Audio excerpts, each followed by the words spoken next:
John Hook's Newsmaker starts now. Thanks for joining us on Newsmaker. This was an election for the ages. Like him or not, Donald Trump's victory has upended American politics. Voters were clearly unhappy with the direction of the country, and now they have given him the keys to the White House again for the next 4 years to change that direction. We're going to begin with why voters did a 180 from the repudiation of Trump in 2020 to not only an electoral landslide, but also capturing the popular vote, which he did not accomplish in 2016. In hindsight, is there anything the Harris campaign could have done differently that would have changed the result? Roosevelt University professor David Faris joins me now, and he penned a very interesting article this week in Newsweek and in Real Clear Politics entitled "All the Wrong Moves: An Early Autopsy of Kamala-Harris." He's also the author of "It's Time to Fight Dirty: How Democrats Can Build a Lasting Majority in American Politics." David Faris joins me. David, great to see you. Great to be here, John. Thanks so much. Okay, so inherent in the title of that article, the autopsy, you were about the first to do one. What did you find? Well, what I found was that voters have been telling pollsters for 2 years now that they are unhappy with the direction of the country, that they're upset about the economy, about inflation, and about immigration in particular. And I think what we saw from this campaign is that it was unable to convince enough voters in the United States that they were offering the kind of change that those voters were looking for. And at the same time, that they weren't really that Kamala Harris wasn't really offering change, she also wasn't really offering a very spirited defense of her own administration's policies, right? So in some ways, you had the worst of both worlds. Right? You had a policy vision that was not connecting with voters who were dissatisfied with the status quo. And then you had Harris kind of like letting her own administration's record kind of like twist in the wind in a way that I think just ultimately did not appeal to voters who were seeking really significant changes in policy direction and are going to get it. Okay, so David, during all this, during a truncated campaign that was 3 months, roughly, it was 100 days, not a lot of time. But she was surrounded with some of the best people in the political world, so we thought. David Plouffe, one of the architects of Obama's victory in '08 and the re-election in 2012. How did they miss this? And were you sitting in Chicago at Roosevelt going, you guys, you got to get it together. You're missing the mark. Yeah, I was frequently frustrated with the campaign. I'm not going to lie to you. I think one of the more puzzling decisions down the stretch was to spend a lot of time, energy, and resources appealing directly to Republican voters. It's understandable to think that there are still a large block of Republicans who are turned off enough by Donald Trump that they might be willing to be persuaded to vote for Democrats. But what the polling, what the research shows is that those voters switched parties years ago. And that the well is dry there. So this whole Republicans for Harris effort, the decision to campaign extensively with Liz Cheney and to do all this Republican outreach to improve her margins in the suburbs, which was the theory of the case here, it just didn't work. And I think there were some of us saying the whole time that this was kind of a little bit of a waste of time. But I also would point out there's major structural issues here, right? For the first time in the history of democracy as we understand it, every incumbent party in the democratic world that was facing election this year lost ground or was defeated. So I think there were some really significant headwinds blowing against the Democratic Party this year, and Harris and her team were just not able to successfully navigate them. I'm going to return to that point in a moment. Let me go back to the earlier point you just made about the never Trumpers. Here's from your article. Nothing that Trump did over the past 6 months, as crazy as this seems, is much different than the things he did in the beginning of 2015.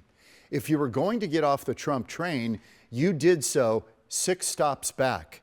Harris was waiting patiently at the station for passengers who had already disembarked. I love that line. Thank you. Yeah, it's, I think what you saw is, and from 2015 to roughly 2018, there was a significant exodus of moderate Republicans, particularly in the suburbs of major metropolitan areas. These tend to be, wealthier folks, college-educated people who had traditionally voted for Republican candidates, but who were so disgusted by the way that Trump conducted himself in public throughout his presidency that they eventually started voting for Democrats and then later identified as Democrats, right? Like what you're talking about here is a self-identification. And what the exit polls show here is that Trump won 93, 94% of self-identified Republicans, and that Harris won 93, 94% of self-identified Democrats. And this effort to reach across the aisle like that directly to Republicans didn't work, and I think cost the campaign time that they could have been investing in appealing to like real independents who were persuadable, tuning in virtually at the last minute, as hard as that is to believe.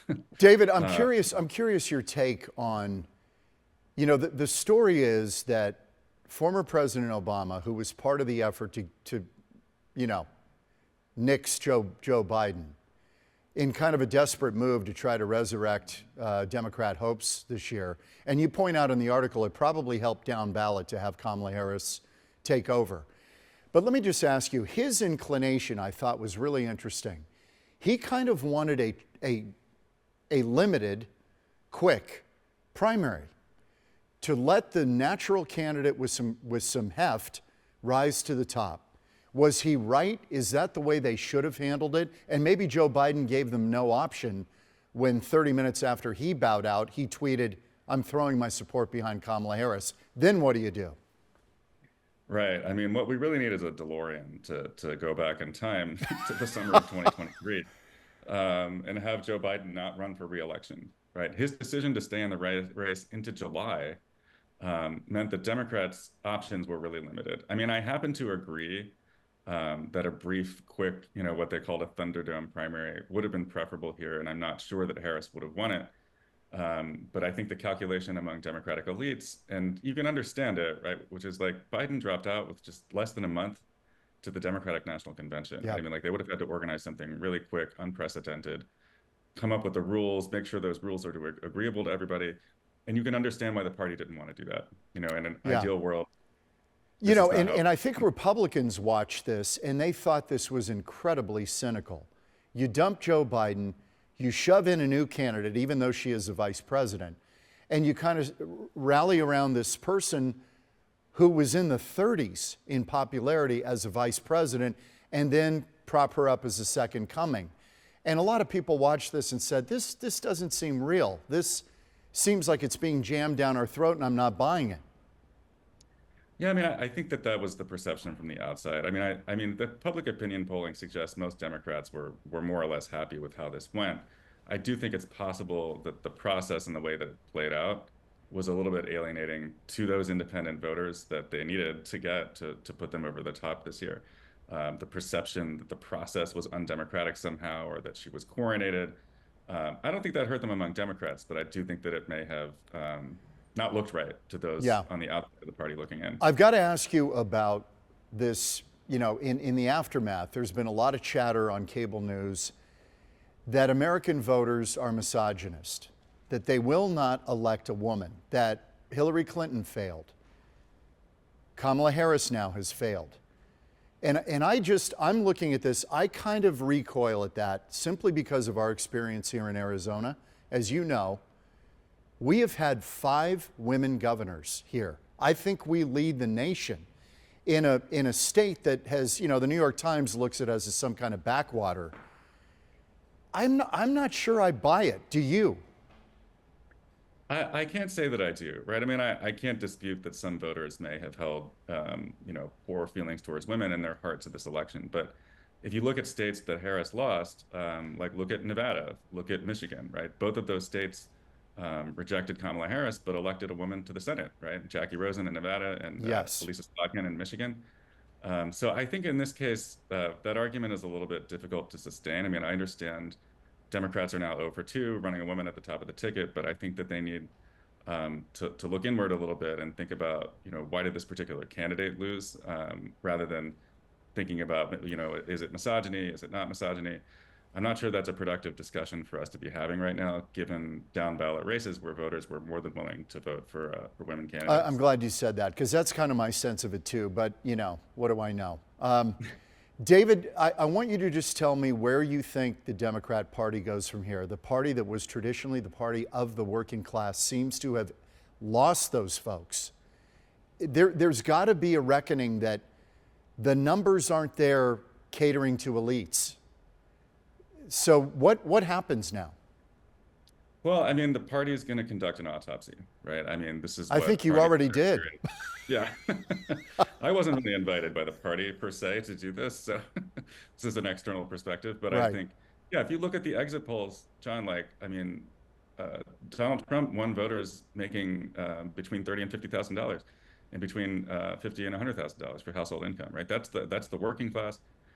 That's the large part of the middle class, and Democrats were more successful with people making over 100 grand. That's not a winning coalition in the United States, right? And I think the Democrats need to really look inward, think about the sources of those numbers. Why did that happen? Why did they lose so much ground with Latino voters, who tend to be overwhelmingly part of those like working and middle classes, and fix it, right? I mean, there's no easy answers today, right? I mean, it's there's going to be a long process of looking at data, scouring data, doing new polls, looking at all the post-election surveys that'll come out. And I think as we get that data coming in, as we start to learn some of the lessons of this defeat, Democrats can start thinking about how they can get back to their roots as the party of the working class, which is, I think the path to a consistent electoral majority in the United States. Do you think John Fetterman is kind of a guy who's on the right track? Even Bernie Sanders has talked a lot about this stuff.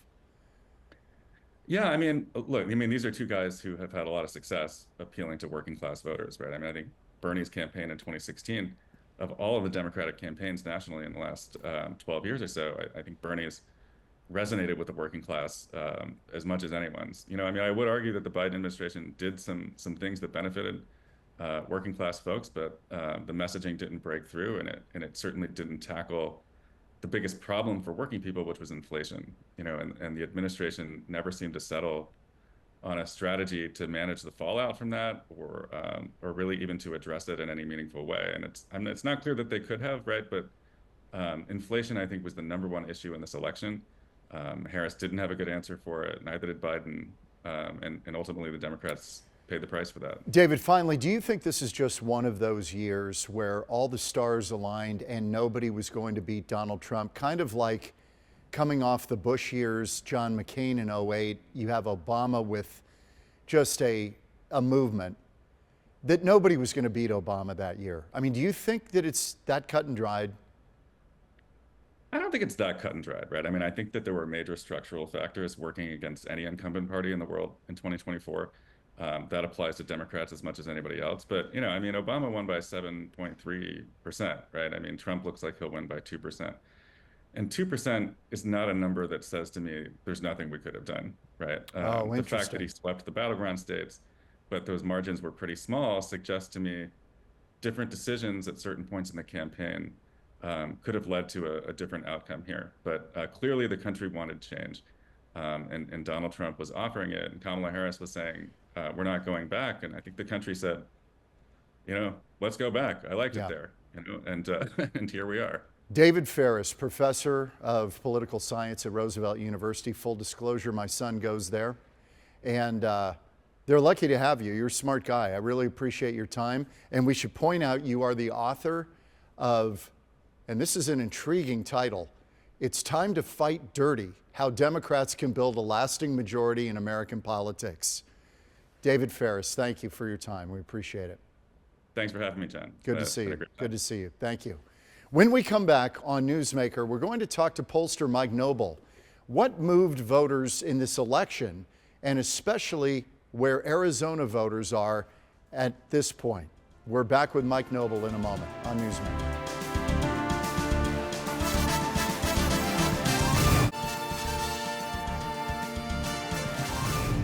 Welcome back on Newsmaker. Mike Nobel is the founder and CEO of Predictive Insights, a polling firm based in Phoenix. We're going to kind of look at some of the polling. Mike, great to have you back.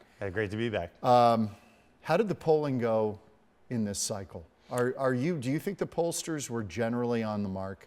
I think generally for the trends, but it's kind of a mixed bag. You had certain folks that really missed the mark. For example, like the iconic Ann Seltzer over there in Iowa. Yes, right? That shook up the political world on Sunday. Oh yeah, yeah. Before the election. Oh yeah, I mean, we're all kind of heading towards election day.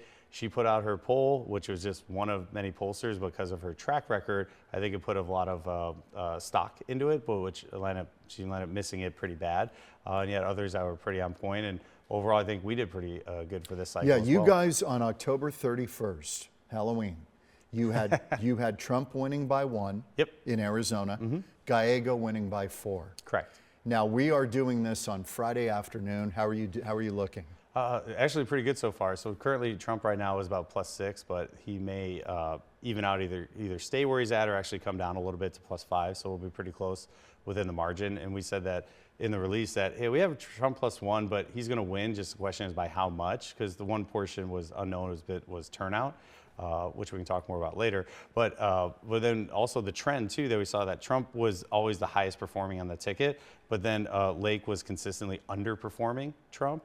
And you're seeing that in the ballot returns and stuff right now, where she's making it competitive, but still falling short. Were there any big surprises in this election, in your view? Yeah, I think the big surprise for all of us, or in general, was that Trump really maxed out his, he took for his 2020 performance in the rural areas, he was able to just really juice up those numbers. So, and you just look at a lot of these key states, Trump, he got 100,000 more votes than he did back in 2020, where Harris either matched Biden's performance or slightly did better in those urban areas, but it wasn't nearly enough to offset the other side. I mean, basically it was a new dynamic, because how people ran campaigns before, they kind of went after the same population, same people in the same styles. Trump went kind of differently, where he went after, picked a core group and just really hammered that home. And Young males became a big part of it. Correct, and then trying to get influencers around that to tap that. Yeah.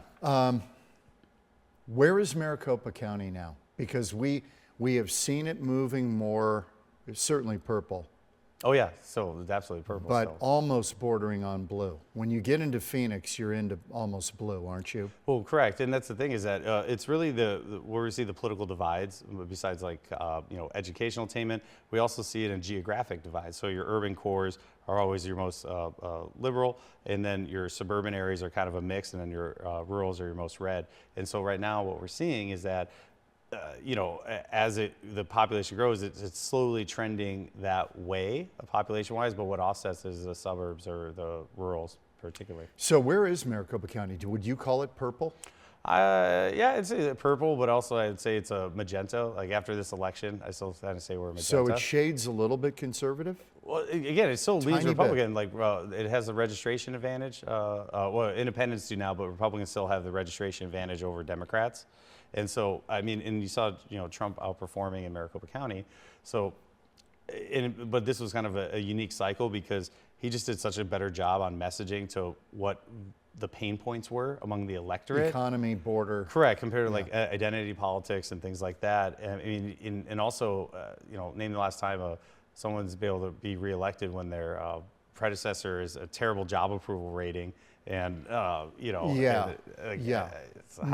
vote that way? Yeah, when the headwinds are 2/3 of the country's unhappy, it's hard to overcome that. Yeah, do you want to continue? Anybody. Yeah, do you want to continue this, or do you want to try to go back the other way? And admittedly, people during that time of the 4 years of Trump, whether it's his doing or not, economically did pretty well. I think where they really missed the mark, they didn't really talk much about COVID and his handling of COVID.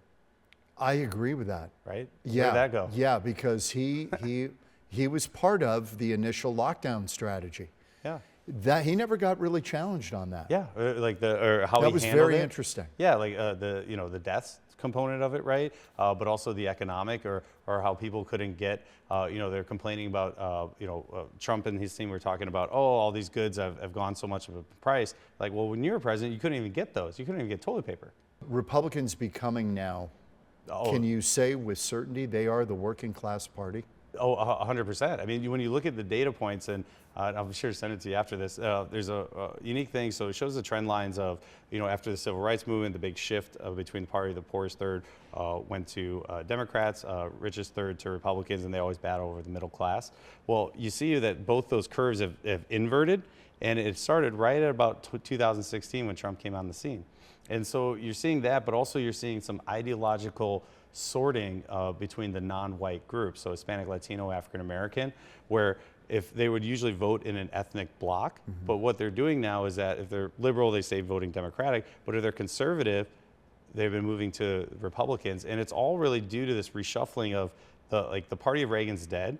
It's this whole populist movement that Trump's kind of the tip of the spear of that's really taken over. Do you believe, this gets a little out of your world, but as a pollster, do you believe that that's a coalition that can continue without Trump 4 years from now? Well, again, Trump is currently, there's no one else like Trump, right? Like he's his own brand, his unique image.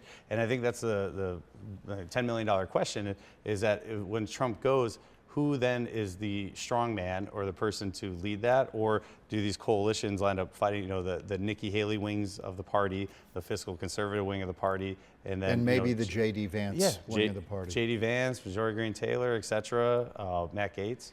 Can you explain, one of the things that caught my attention in the early vote coming in on Tuesday night was that it looked like independents weren't participating at a level I expected.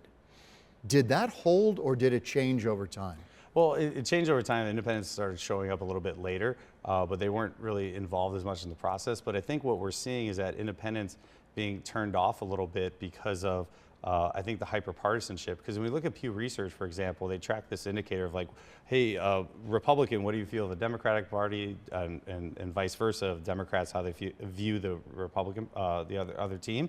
And only 2 in 10 hated the other team at that time. Now it's 6 in 10 hate the other side. So this hyperpartisanship, but it's interesting for turnout in general, though, we're actually going to be right around the same number we were at in 2020. It might be a couple percentages lower just because of our total votes that we have available. But. Final thing, do you think we're looking for some changes in the legislature about how we do this, that maybe we will do like Florida and cut off early voting? You can't drop your mail-ins on election day. They'll have a 5-day window, cut it off 5 days before the election. That gives them time to count the ballots. Do you think that's coming? Well, I think that's probably coming, and probably a whole host of other issues are coming, because I think Republicans very much could have been in very much trouble. They could have, if Harris would have won out on this election, I think that impact down ticket would have been huge.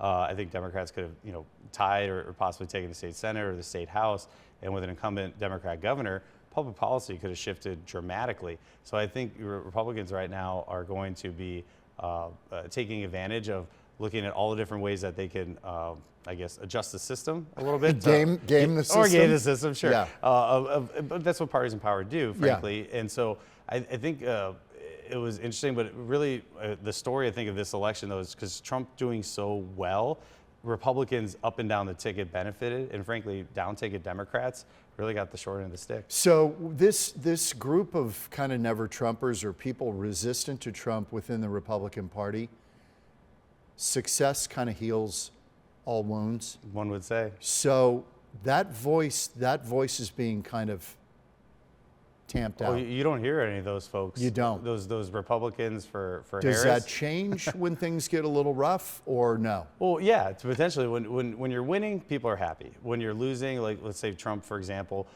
with the poor performance on the midterm elections we had, Republicans were and the ground is not favorable to Republicans in that next midterm, right? Correct. It's not favorable to him in the next midterm. So when you look at that, it was, he got a lot of the heat, but now winning, he's on, they're feeling all pretty great. Is Mark Kelly safe down the line? Is he safe? Well, one, he's... Or do you think there's going to be a vigorous fight for that seat? Oh, no. There's unequivocally going to be a vigorous fight for that seat, because Arizona, for at least the next decade or longer, we are going to be a key battleground state. Just to look at our composition of our electorate, but also just where we compete. Like, we're going to be hot and heavy in action. So Mark Kelly, no, he's absolutely going to have tough competition. That will be a targeted race given what happened in this election. Correct. And just the question on the Republican side, are they putting up the best candidates to win in the general election, or are they putting the ones up that can win the primary, but not the general? I think Lake is a potential example of Mike, that. Thank you. Mike Nobel, Noble Predictive Insights. Predictive Insights works for me. Thank you, Mike. I appreciate it. We're back in a second on Newsmaker.